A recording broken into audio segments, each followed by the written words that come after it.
Hello, I'm Francesca Boyd and I'm honoured to welcome you to AIPH's Green City Briefing series. What a wonderful webinar we have ahead of us. But first, may I thank our sponsors, Expo 2023 Doha, Qatar, and the Worshipful Company of Gardeners for their continued support of the series. As always, we welcome all audience participants to continue the conversation afterwards on the AIPH Green City Forum, which is also where the recording of today's session will be available. With an audience joining us from around the world, I'm certain we have a range of expertise. Now it is my privilege to introduce the MC for today, Jayne Miller. In 2020, Jayne founded Jayne Miller Consulting to focus on advancing equality in parks and recreation. Jayne serves as chair of the World Urban Parks, chair of the Capra Commission, and is a Salzburg Global Seminar and American Academy of Parks and Recreation Administration Fellow. What an incredible list of things are involved in, Jayne. Thank you so much for joining us today, and over to you. Hello, everyone. I am really thrilled to be here, Francesca. Thank you for the invitation for me to be the MC today. For those of you who aren't familiar, the International Association of Horticulture Producers is a member organization that consists of thousands of growers of flowers and ornamental plants around the world who are together united by one essential goal: promoting the place of plants in people's lives.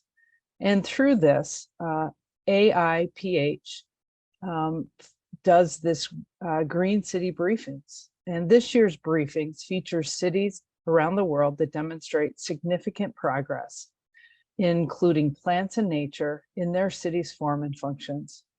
So before I get started on the actual today's session, I'd like to share a little bit about World Urban Parks.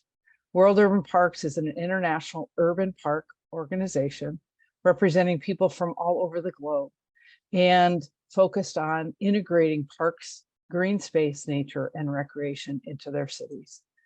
And as part of that work, I am honored to be the president of our board and have been involved in the organization from 2015. World Urban Parks hosts an International Urban Parks Congress every year. And fortunately, now that COVID is in a better place in the globe, we are actually meeting in person. This slide represents our 2023 Congress, which will be held in Adelaide, Australia in October of this year. So please check that out. Also in 2025, we will be hosting the Future Green City World Urban Parks Congress in September in Utrecht, the Netherlands. So what a perfect time for me to be the MC for an event for this briefing, where we have two people from the Netherlands who will, I'm sure, be involved in the Future Green City Congress in 2024. So with that brief introduction, let me tell you a little bit about today's webinar. We'll start with a presentation by Hans Smolenaers from Arcadis, who will be describing the principles how greening benefits a city, its residents, and nature. Following that presentation, Jeroen Schenkels from the City of Utrecht in the Netherlands will be demonstrating how that practice has created transformational change in Utrecht.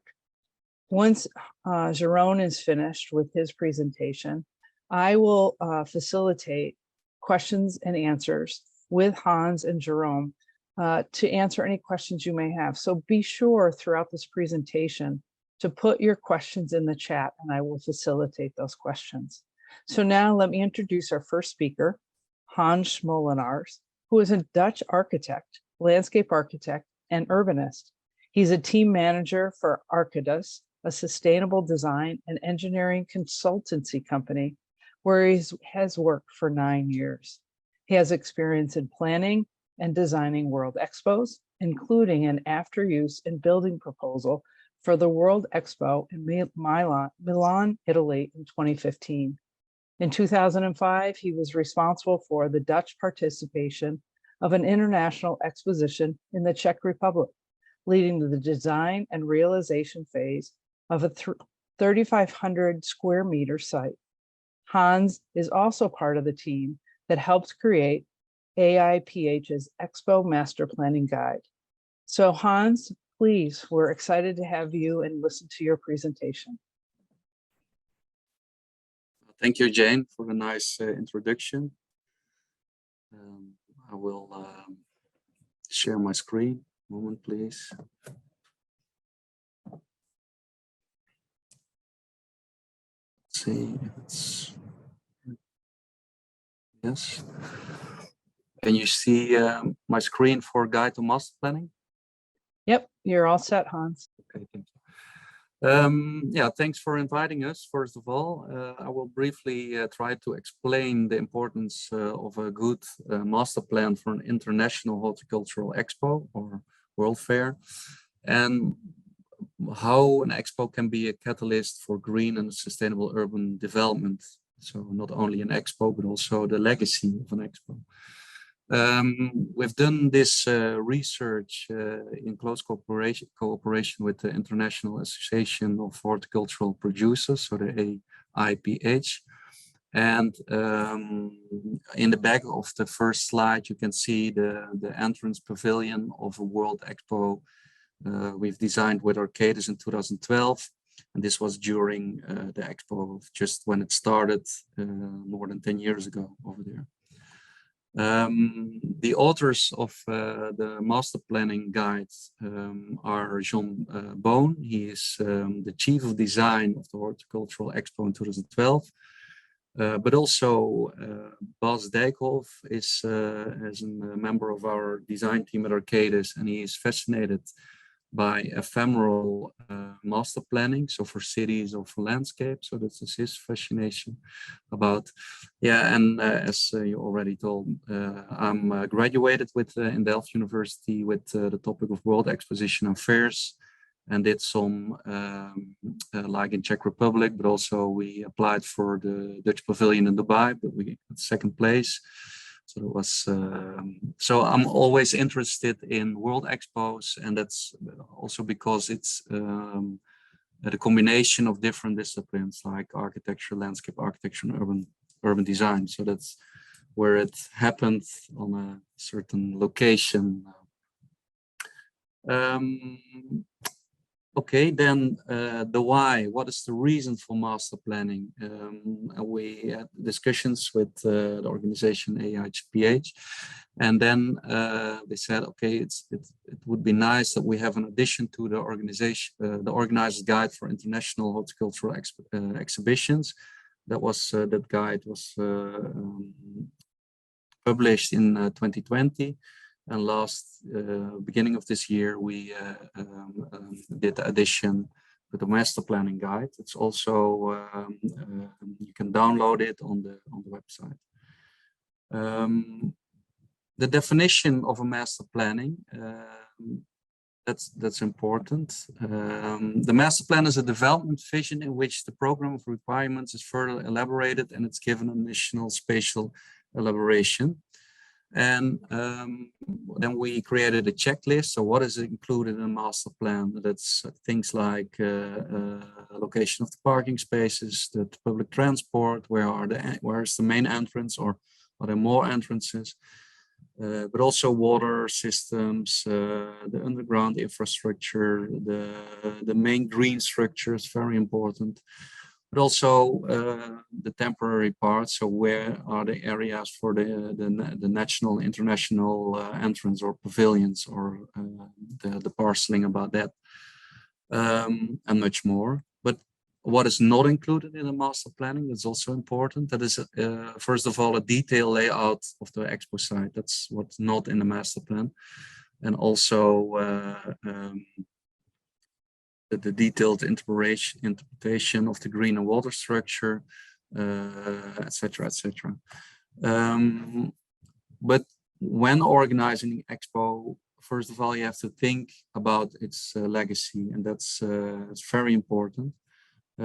Some examples, and that's more about the Floriade, so the Dutch horticultural expos in the Netherlands. We will show some of them with their after use.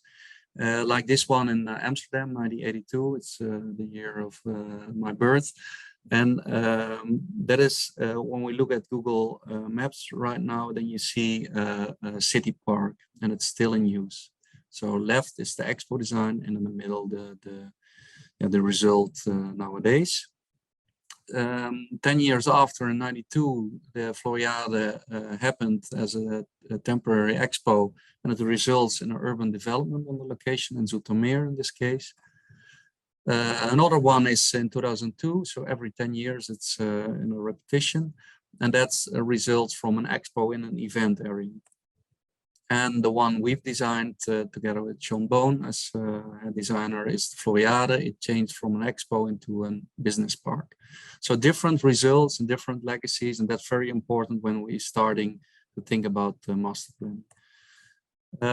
What is important to start with is the feasibility study, and it's also suitable for location selection. So if the organizing city wants to explore multiple locations for holding the expo, then a quick scan can help with this choice.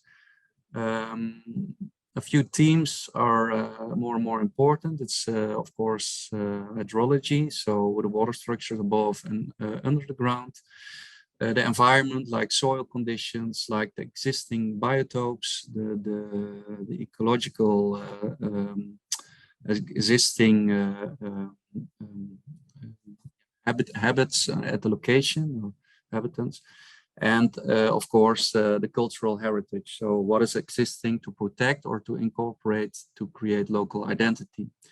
And it's also very important, if there's already a public transport hub or a train station or something, yeah, to implement in the design, then it's also for the quick scan very important to think about the transport to go to the expo in a sustainable way. When the location has been determined, we start with a strategic framework. That's the basis for a master plan, and that's about archaeology, about the water structure, ecology, green structures, etc. And also the sustainability, so setting up the goals and the ambitions. In a master planning guide, there's much more information, but I will show some examples. This is a quick scan for the strategic framework of Floriade 2012.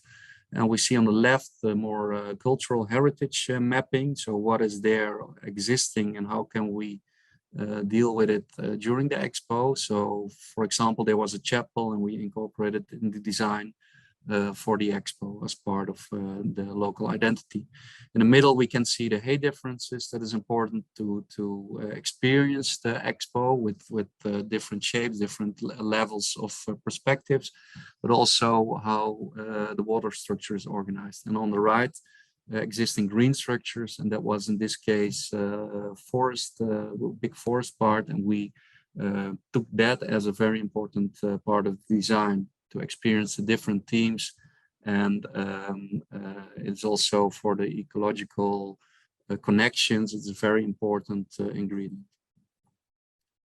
But sustainability is a very important topic, and that's the question: how do you want to pass your expo site to on to your children or grandchildren? And also the AIPH did in 2022 sustainability strategy. They presented it, and they have also documentation on their website. And that is what we took from them to think, okay, this is important when you start with designing an expo and a master planning, the thing about master planning with 5 different themes. And that's about climate action, about biodiversity conservation, about sustainable sourcing and resource management, equity and inclusion, and education and awareness raising. And that is more and more, and what is very important when you set up those sustainability goals for organizing the expo, all have to be included or be part of the expo. If not, then it's a no-go for holding an expo. Okay, and then it's when you're designing in Asia, or when you're designing in North America, or holding an expo in Africa or in Europe, then you have to deal with local design traditions. That's very important because that's different in South America, like this one is a design of Burl Marx, or the one in England and UK, or in Japan. And to know what are design traditions and what, so that can be that the composition will be different, or the way you deal with some locations you have to think about. Then the experience design, of course, that's I think the biggest economic part of an expo in a way. So it's about amusement, about education, and escape from daily life and aesthetics. So that's what Disney is all about, or Disney parks. And the professors Spine and Gilmore from Harvard University, they did a publication about experience economy, and what they are, one important quote is about experiences are events that engage the individual in a personal way. So you have bad experience like traffic jams, like garbage, like big queues, but also thinking about shows during an expo, to meet friends, to have to learn things about food and more. But not too fast, please, because first of all, you have to think as an organization, or as a the city who wants to organize an expo, about why do you want an expo, and where do you believe in, or what is your purpose.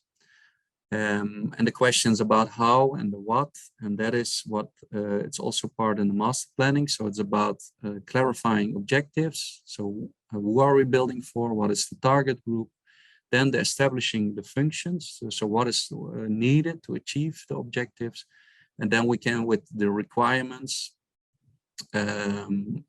go and continue with determining the characteristics via mood boards or design sketches, and then generating the alternatives for in the master planning phase. I have to think about the 15 minutes. So how many minutes are left? And you can keep going for another few minutes. Yes, another yes, few minutes. Okay, then we'll yeah, you've got no about rush. 5 minutes, Hans. Yeah. Oh, great. And that is what we are doing when designing an expo, is to start with an imaginary horticultural expo, and to think about, okay, this is the theme we will choose together with the organization, for example, healing landscapes. And then we create a fictive person or fictive family, and you can do it for more families, but then describe what what are the circumstance of a family, and then you can put it in the objectives. So what is an attractive day in this case for Nick and his family at the expo? What are you what are they expecting? So what do you want that they experience? So to increase the knowledge of Nick's family via the edutainment, or match the interest in an expo with the interests of Nick's family. And that's the same for functions. So you have more functions. We create a function tree, and then based on Nick's family, you want to transform them into satisfied guests. And then you think about the welcoming process of an expo, of the main show process, and of a farewell process. It's like creating a movie with different scenes during the experience. And then it will result in that we have to provide a coffee bar when we're analyzing this in a function tree. And then the requirement for a coffee bar is that it has to be near the entrance with a capacity for 100 people. So it's very specific, with outdoor seats, with the costs for square meters, and then when the design must be ready in a certain date. And that is, yeah, for many parts within the master planning during the expo. And you can also create it for the after use of an expo, the legacy, because then you want maybe to visit the business park or the recreational park, and you can do the same exercise. Create with mood boards. You can convince the client or yourself with certain characteristics, and then as architects, you of course designing in a 2D or 3D modeling and test the master planning, and but on a very main level, so it's not too detailed with too much detail. Then in the Dutch, it's also invented in Harvard, but the Dutch university, we use it often. It's about occupation, it's about network and substratum, the three levels of a landscape or a city. And then we have to switch between the different layers, but also incorporate it with experience design and then adapting, refunctioning. That's the whole master planning process. And what we are telling about the different identities, what is different in Asia or in South America or in Europe or else in the world, that it's also about design traditions, but also about schematic layouts of Expo. So we have the Disney model, that's more the flower, or we see it more often on different expos, but also the grid, the last version in Almere, the last Floriade. This is more the first expo in Paris, of one of the first expos, or the English landscape layout. It's maybe too specific right now. This is an example of a grid structure, and the last expo in Floriade was based on a grid structure, but we know it also in cities like Barcelona or Manhattan and New York. Then finally, the next step. So what are we dealing with after the expo, the master planning? That's of course the preliminary design, the final design, technical design, the planting schemes, thinking about wayfinding and the costs. Okay, that's very briefly overview of our master planning guide. And download it on the website of the AIPH, and then hopefully, if there are more questions, you can always send me an email. We keep in contact. Thank you very much. Great, Hans. Thank you so much. You know, I think about all either the expos or conferences, congresses I go to, and in fact, I had never thought about the concept of master planning for an expo. So really interesting work. Talk to me about, you know, you have a background obviously in as an architect, landscape architect, and urbanist. Can you talk a little bit about how you got into this field of planning and master planning for expos?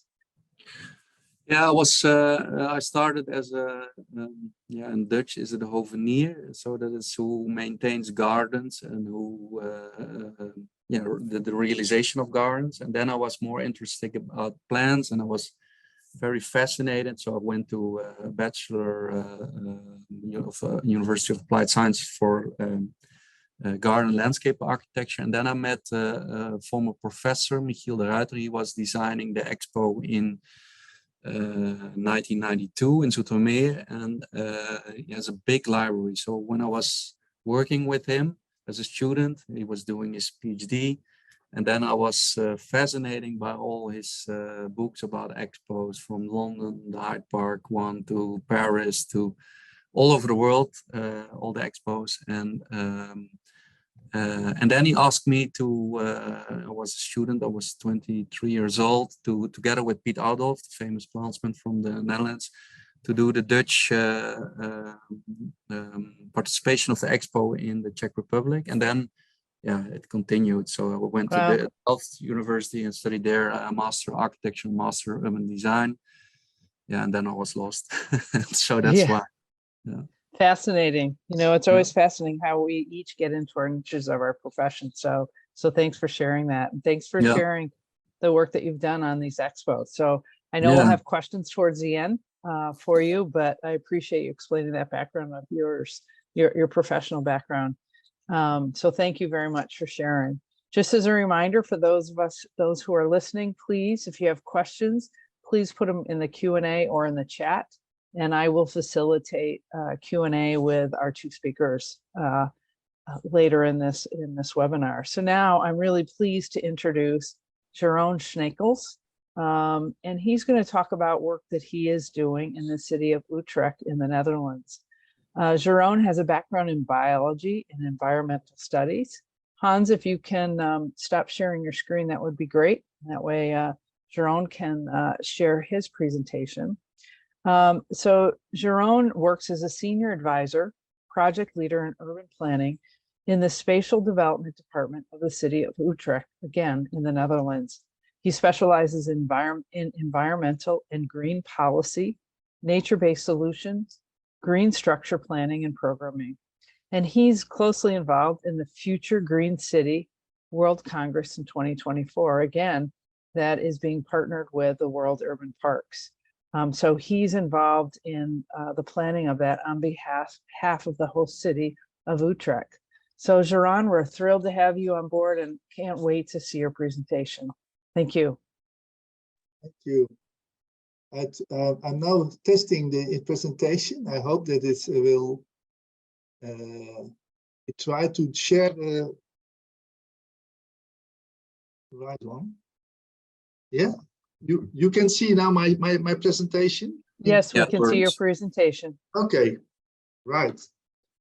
Thank you for having participated in this webinar of AIPH, and I'm honored to share you some insight of our spatial strategy, our urban strategy, and especially the role of green in this.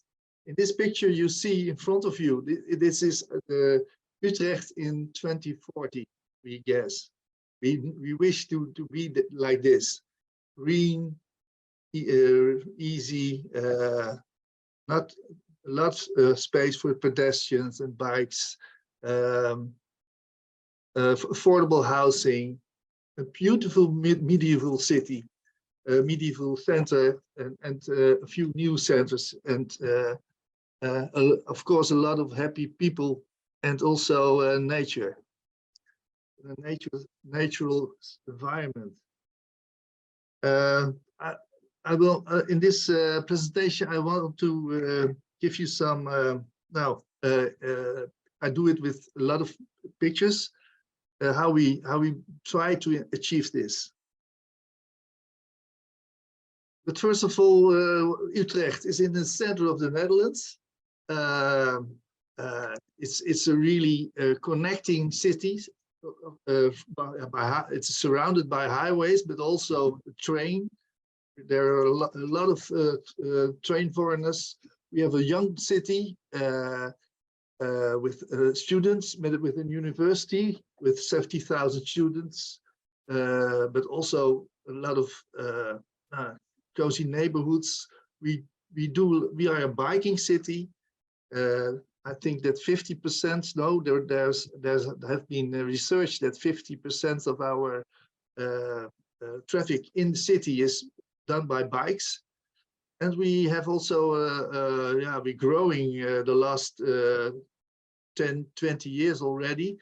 And we have a big, just built, nearly built a big area on the west part of the city with 100,000 inhabitants, new inhabitants. Of course, is our medieval city center very famous with wharves and canals in it, and a lot of nice things. We want to stay that, and we want to be a healthy city. Healthy urban living is in our city in all policies. It's healthy urban living for people and nature, for plants and animals, but for people, of course, also. And there are, in this picture, you see 3 challenges we have to deal with. First is people. It's an attractive city, so we are growing. In this picture on the left side, you see that's the Utrecht. and you see the red and the green dots. Now we try to densificate in the existing cities, so we don't make new housing in the surrounding of the city, but we want to, the next 20 years, we want to grow, densificate in the city, but also with green. That's a big challenge. Then another big challenge is that we want to have a health equality in our city. We measure our life expectancy every 4 years, and in this center picture you see the Utrecht, and you see the orange colors that are the normal health expectancy, the normal health expectancy. But what we want, you see also the dark blue and light blue areas. There, the health expectancy is below the level we expect, we want, and that is one that are the districts where we want to pay attention to. And on the right side, you see a picture of Utrecht, and you see this red area, and that is all the pavement in Utrecht. And of course, we have climate change, and also Utrecht is dealing with that. And we want to have a more adaptive city, and we see a lot of we think that the biodiversity can help us. The green will help us in this making the city climate adaptive. So in the under you see a little insect. Sorry, click on the wrong one. And this that is the nature. With the role of nature plays a big role. We think in reaching to make these challenges help. So we made an urban strategy in 2040 and this is decided in 2021. It is so as I say, it's about densification. So we want to build 60,000 dwellings in the inner city, and you see then the red areas that are new city centers that will are needed then. But also in this urban strategy, the role of green and the role of mobility are very important. In the next slides, we're going to show how it works.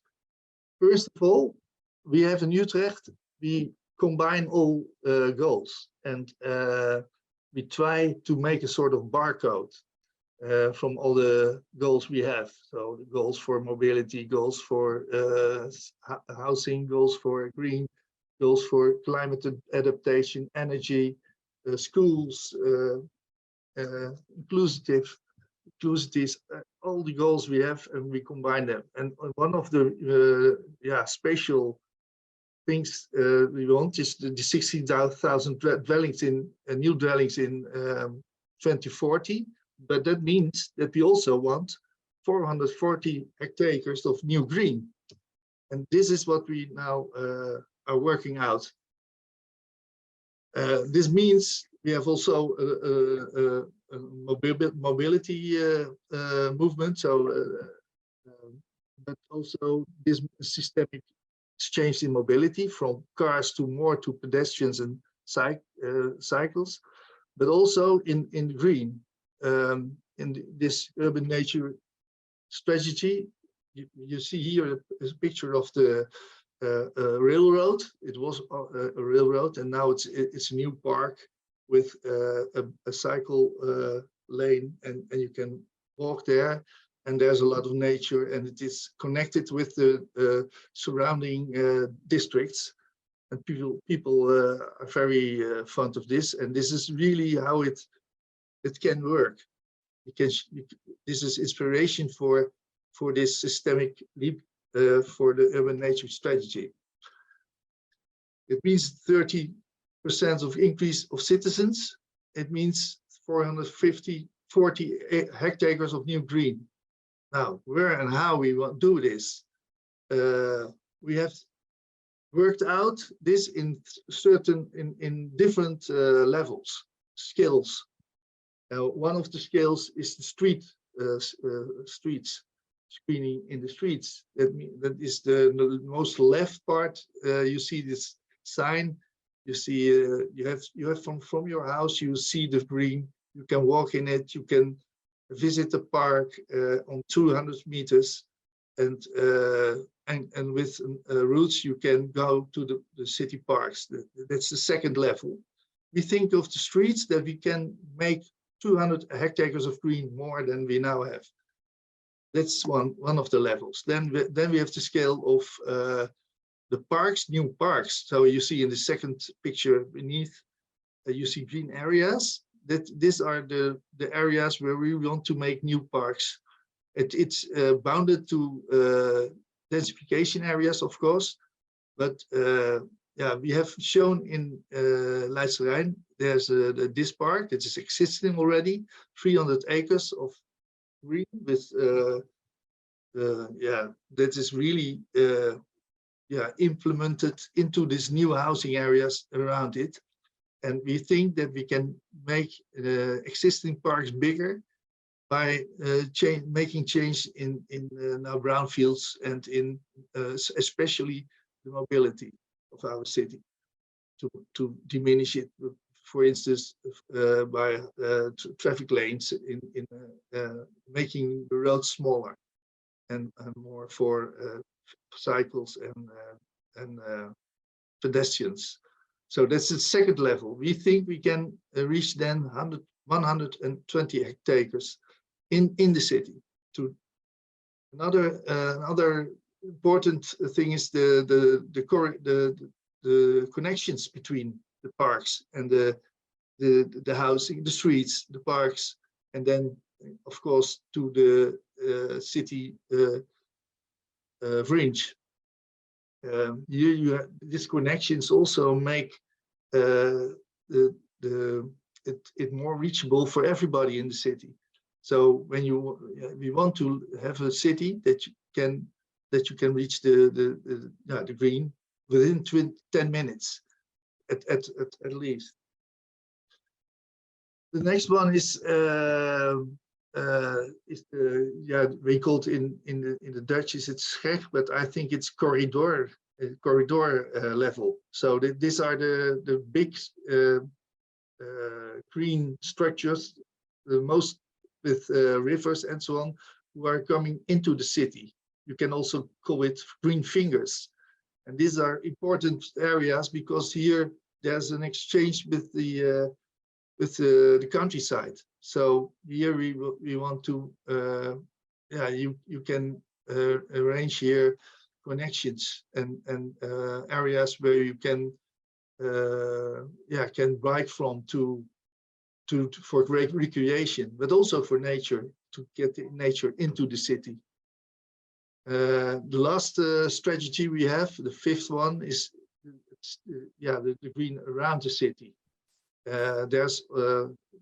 We need 250 hectares more than we now have. Utrecht already is surrounded by beautiful landscapes, but when we are growing, you need more space for recreation, but also for nature. So, but this we do most with yeah, municipalities in the neighborhood and the province, the region, government. So here, this strategy is more with others. The other strategies we try to organize within the city. Jeroen, as you advance, just want to give you a time check. You've got about 2 minutes left for your presentation. Okay. Thank you. I'm going to give you shortly from each strategy an example. So it's about screening in the streets. It's you have to diminish the cars then. And in here we involve, of course, the citizens who live there, yeah, we because of our mobility transition, we also can do this green transition, because a lot of people now bike, and the car is less important. The next was new park areas. Now that we find a long existing infrastructure, you can, or old brownfields, and yeah, to combine this, you get a lot of space for green, and this is on the houses.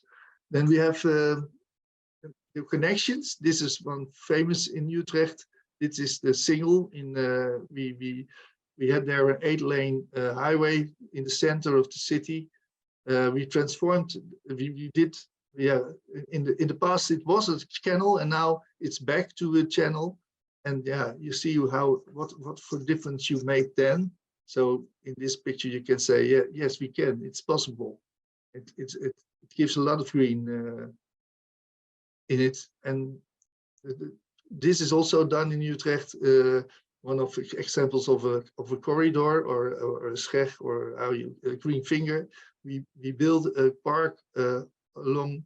This is on the west side of the city where the new town is built, and the old cities on the other kind.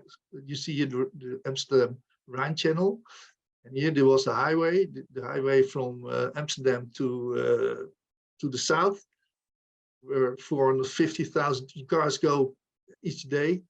And you see we have built a park from 1.9 kilometers above, and here you see the wildlife is now flourishing there. And this is also, yeah, you can also build more, because there's, yeah, you dealt with the highway and the noise and the pollutions it gives. So you can build houses more closely to this highway. You have the surrounding cities. We have a beautiful landscapes, as I said. There are a lot of chances, because there's also the year before the UNESCO status for our landscapes. So we can make quality there, and we do this with profits. And of course, this is the last slide. We make it is not alone. We do this always with our citizens and all the partners we have in the city, and yeah, making the city a healthy ecosystem with happy citizens. Yeah, we do a lot of feasts to openings of green, and yeah, you see that the ideas are coming from the society. And you don't bring the solution, but you ask the question, what can you do? What can you bring in for greening the city? And so we have a lot of success with the participation here. Thank you. Thank you, Jeroen. Really amazing. I was very fortunate to be in Utrecht earlier this year, and saw personally and professionally what amazing work is being done in Utrecht, and how green it is, and how much greener it's going to be with the plans underway. So thank you for sharing that. And I'll have some questions for you. But what I want to do, Hans, if you can get back on the screen, I'd like to start with you with a question for you. So my first question, Hans, for you is, can you talked about how you design these master plans for expos. How are those master plans that you've done for expos, how are they either aligned or integrated into a city's overall master planning? Yeah, it is a specific topic. So we are working most of the time on urban designs and creating public space without an expo. So, but it's a fascinating tool from the beginning in 1851 in Hyde Park, London. Yeah, till now, and it can be catalysator for city planning and as an event, from an event into more green and new structures for the city. But most of the expos nowadays are organized outside the city, and I think it's maybe a big opportunity to think about what Jeroen was showing about the brownfields, about former industry positions within, in this case, Utrecht, but that's everywhere in big cities in the world. How can you think about master planning for within an expo to transform the certain locations in the city instead of a big plot outside the city? But that is also a discussion with a lot of organizers, because it is depending on the land ownership, about soil pollutions. That's so many things. So, but I think it's very important to think about. And one of the most beautiful examples is, of course, Paris. There were 6 World Expos within the city center of Paris. So when you visit Paris, you see the whole canal structures. It's all created, and also Brussels with all the parks. It's created partly by expo design and holding expos within the city. I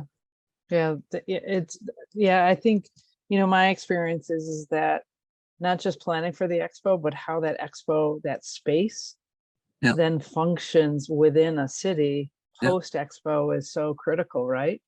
And I think another city that's doing a great job is London post Olympics, how they've transformed and integrated that space into the city, right? Olympic villages, that's about 3 weeks, I think, or 2 weeks, an event. And then there's also, they think about after you, so how do a stadium can, and that was already showing in London, to think about a modular system for a stadium, because you have a big audience, but after the Olympic Games, it's London. But it's also more or less the same topic, Olympic Games. Right, exactly. Jeroen, I got a question for you. So, again, I'm just so impressed with Utrecht and how it's planning on it. And, also you come out of the train station at Utrecht, and every day there's a new nature message outside of the train station. So it's really clear in different ways what Utrecht is doing to just this whole concept of nature and it being part of the city. So it's really impressive, and the Netherlands as a country has done an amazing job, because you're under sea level. So managing water and water flow in the city is just part of what Utrecht, or the Netherlands as a country, has done since its beginning. So I'm curious, have you run into, as you did this, green strategy plan for Utrecht, did you run into challenges from the citizenry, or is this something that it is so part of the culture and ethos of Utrecht that, thinking long-term about how to make the city more green, how to make sure that this integration of people and nature are part of the city? Do you run into challenges as you're doing this work, or is it just so part of the ethos of the city?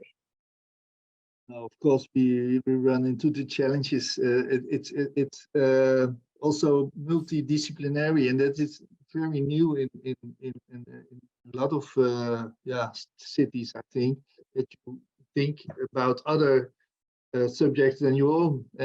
So we have these barcodes. That's really a challenge to make this barcode really work. And of course, there are all kinds of instruments built for society effects for green, for instance, but also for traffic and for. So I'm just I hope that we can use these tools, that these tools help us to make this integral decision as for this screening and. It's indeed, we have a long history already, so people are very glad with our new green strategy, of course. And so it's greening streets is the challenge there. They have to put their cars away, for instance, so that not everybody wants to put the car away.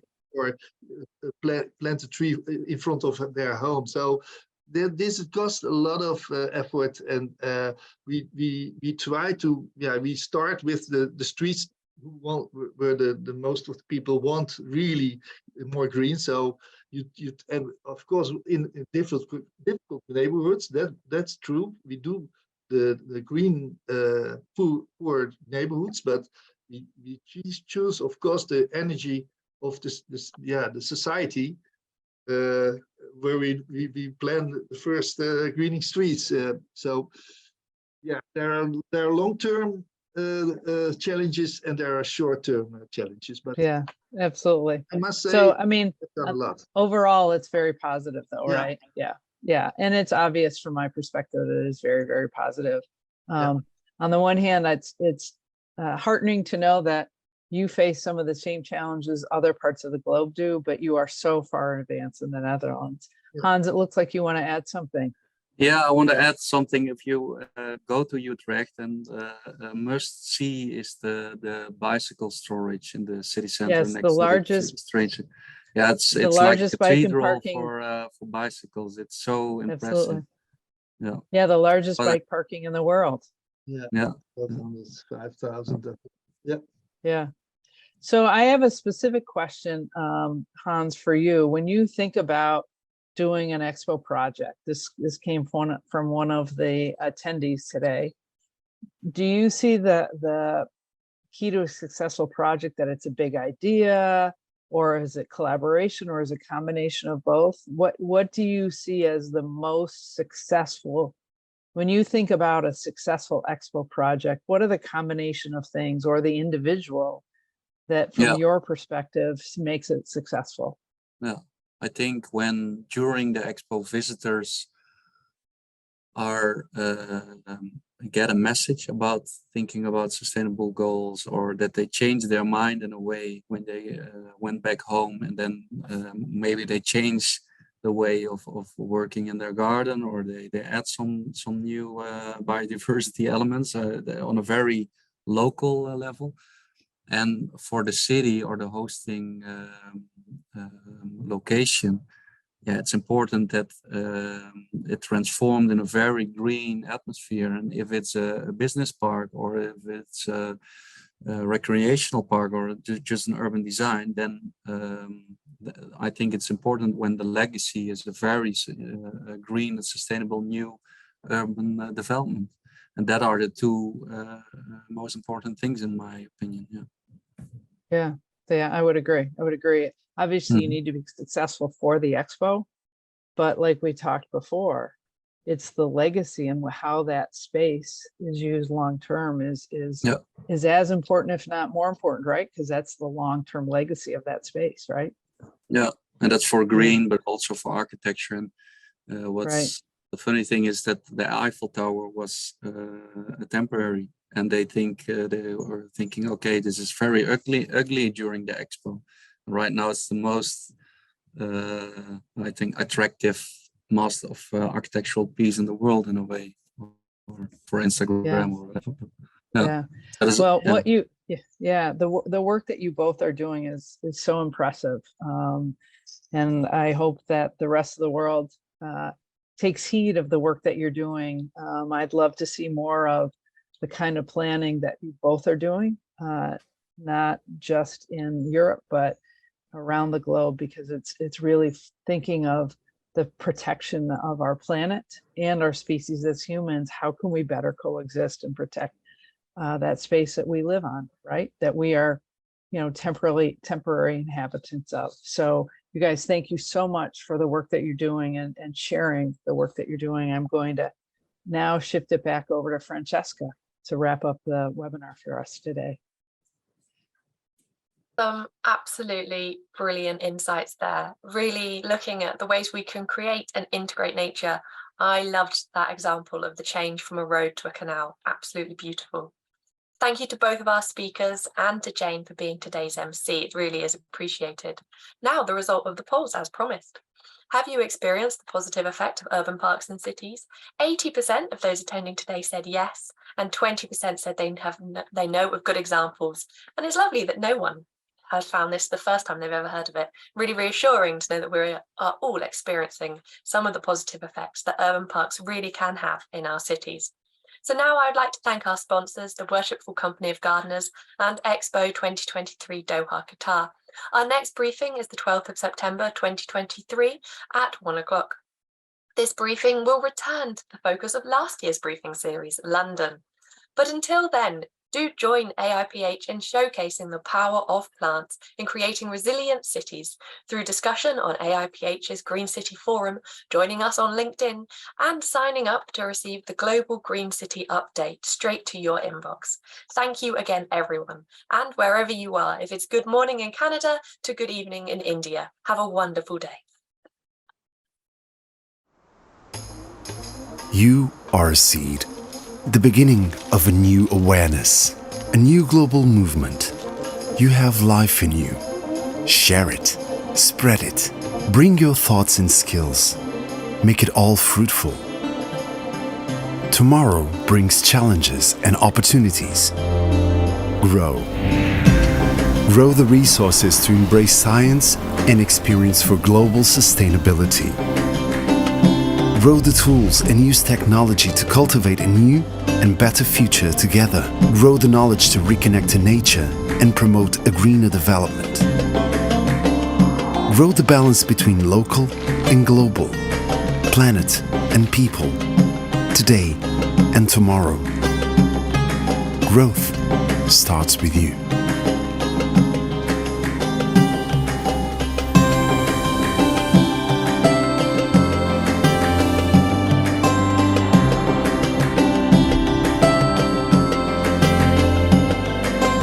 Welcome to Expo 2023, Doha, Qatar.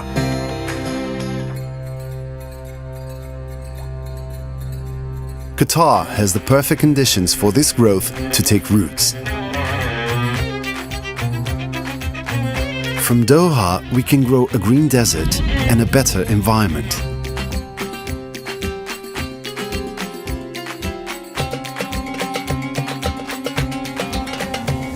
Our Expo site consists of 3 main areas designed to host, gather, and inspire.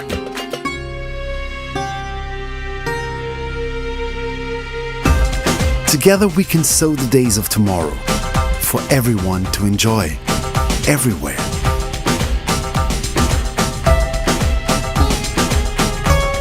We are expecting you on the 2nd of October 2023.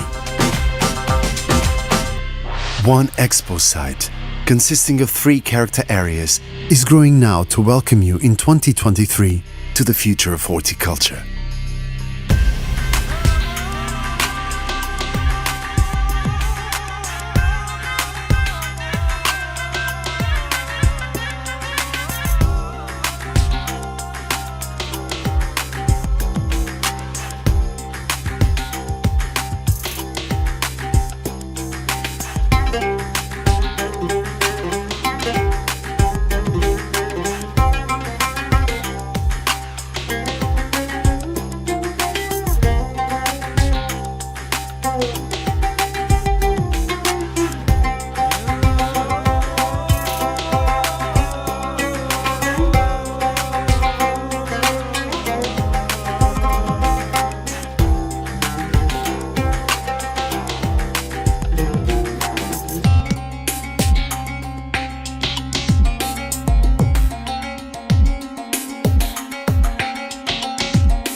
You are the seed and the movement that will gather the world in Qatar. Together in Doha, we will grow a green desert for a better environment.